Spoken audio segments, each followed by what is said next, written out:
Hey folks, welcome back to the channel. Well, today's going to be kind of a smaller build episode. I'm probably going to be done with this one in one shot.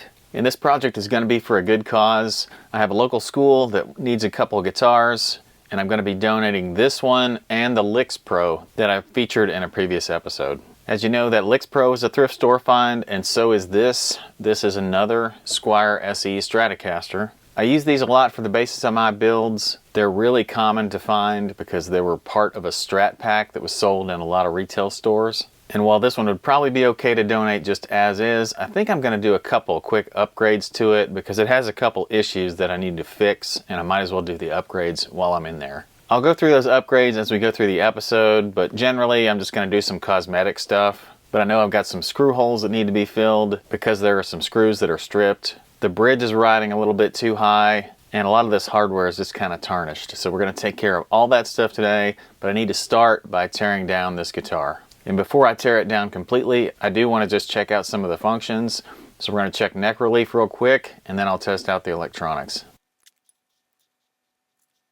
Well, the neck relief looks good.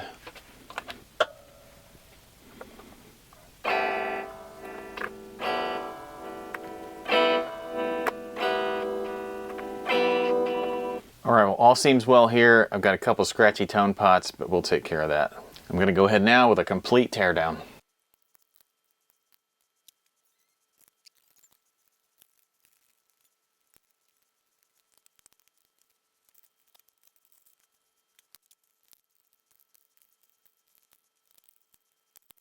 Alright, well, I'm not all the way torn down yet, but as you can see, this is a normal Stratocaster SE. It's got ceramic bar magnet pickups and mini pots and the PCB style switch. I'm going to go ahead and fire up the soldering iron, and I'm going to remove the jack and remove the bridge ground so everything can come out.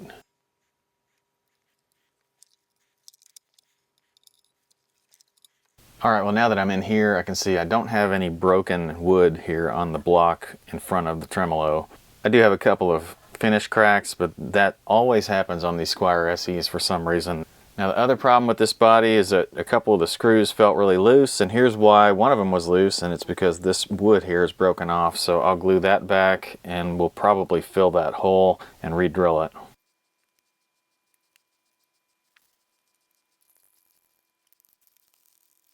So while I was waiting on this glue to dry, I took care of a few other things, including doweling all of the holes for the pickguard and the jack plate and everything on the back as well. I also cleaned and oiled the fretboard, so this thing is just about ready for some new parts. Now, to prepare for that, let's go ahead and disassemble what's on the old pickguard, and I'll show you what's going in place of it. First thing to do is pop off the knobs, the switch tip, and then we start undoing nuts and screws.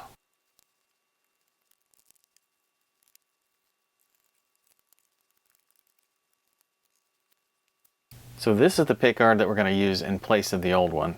It's an aged white pickguard, so it's kind of got that yellow or tan look to it.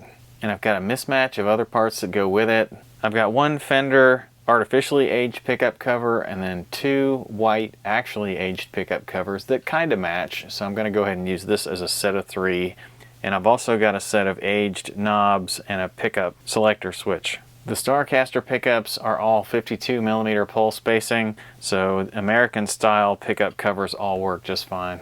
Now, if you notice, this is not a standard pickguard. This is the Hendrix style pickguard that has the bridge pickup slanted in the opposite direction of normal. I don't know if it actually gives you any sort of a Hendrix sound, but at least it gives you his pickup orientation. It's supposed to mimic the fact that he used a right-handed guitar as a lefty, and the bridge pickup would have been similarly oriented for him. Now, comparing this one to the Stratocaster pickguard, the only thing this one doesn't have are these little holes that go right next to the pots.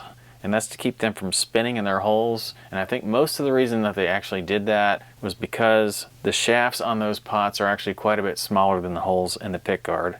And because I'm using a pickguard that has the same size holes, I'm going to go ahead and replicate these little holes next to the bigger ones into the new pickguard. So I've drilled those extra holes. I also went ahead and prepped the pickguard with a test fitting. I trimmed all the foil backing, and I'm basically ready to move everything over, except I've got to change these pickup covers. Now, for those of you who've never changed a pickup cover before, it's just this easy. All you have to have is the right size. And be aware that some import Strats have 48mm pole spacing on the neck and 50mm pole spacing in the middle, so just take a measurement before you order any covers.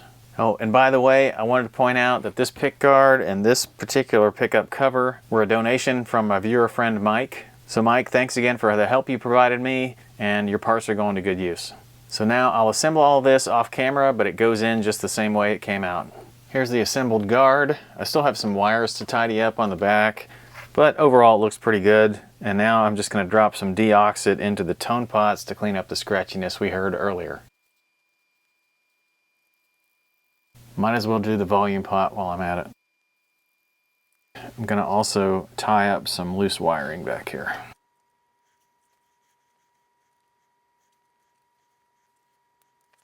Now we're ready for pickguard installation, which just means running these wires through these cavities, and then I'm just going to position the pickguard and we'll drill the holes. Now you may be wondering, why did I bother to fill all these holes? For one reason, aftermarket pickguards are never quite the same as originals, and for another reason, this is spec'd for a US or Mexican Stratocaster. So with the slight variances and the haphazard positioning of the original pickguard to begin with, which caused that crack there, I think it's better just to start from scratch.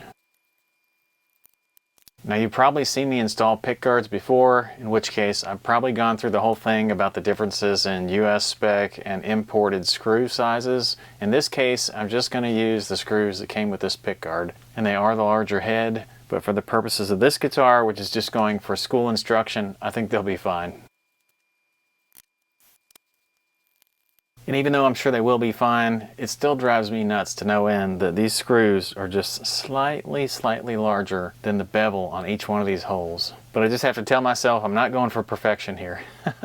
Alright, I'll do the rest of these off camera and then we'll come back when we're ready for some other parts.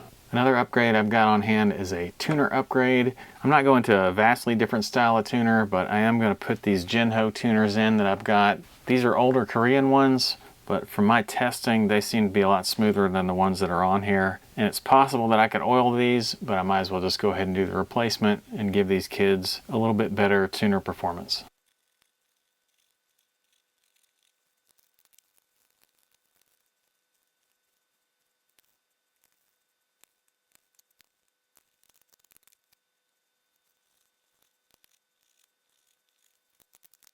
That's a pretty simple job because these are 45-degree tuners just like the other ones were. I've dumped the old rusty strap buttons that were on this thing, and I've got a newer set with nicer screws that aren't rusted either and some new felts, so I'll install those.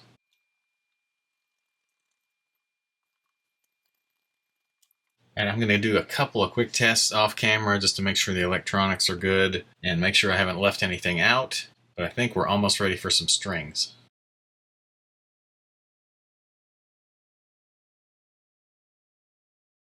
Alright, well I'm not going to lie, I used a cheap set of strings on this thing because I had them for free with another guitar that I ordered, and they fought me the whole time, so I've learned my lesson. I'm not using cheap strings again.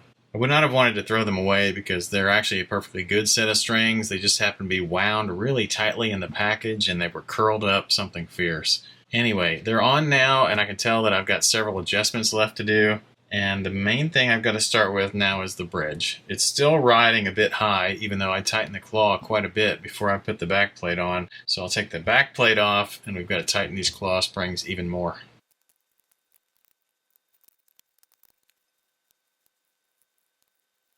Alright, well that takes care of the bridge height. And actually my intonation I've already checked. It's not too far off because this guitar was put together before, and really it only required minor adjustments.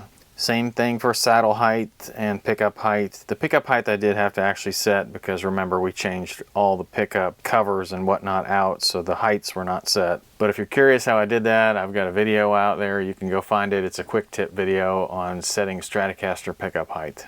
So this thing's now in fighting shape. I'm going to send it off to the school. I won't bother doing a playing demo here today because it's a Squier. You kind of know what they sound like. And to be honest, I can't really tell a difference with the orientation of that bridge pickup. It doesn't really sound all that different to me.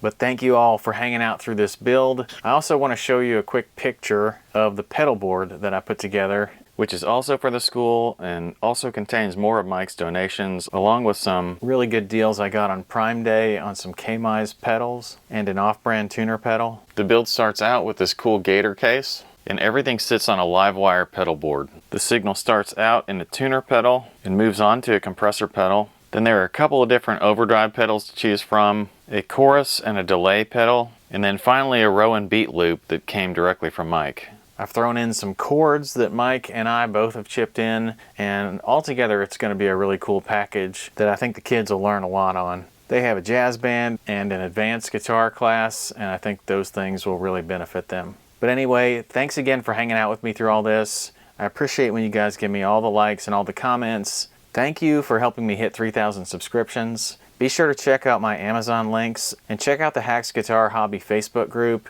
and I'll see you guys next time.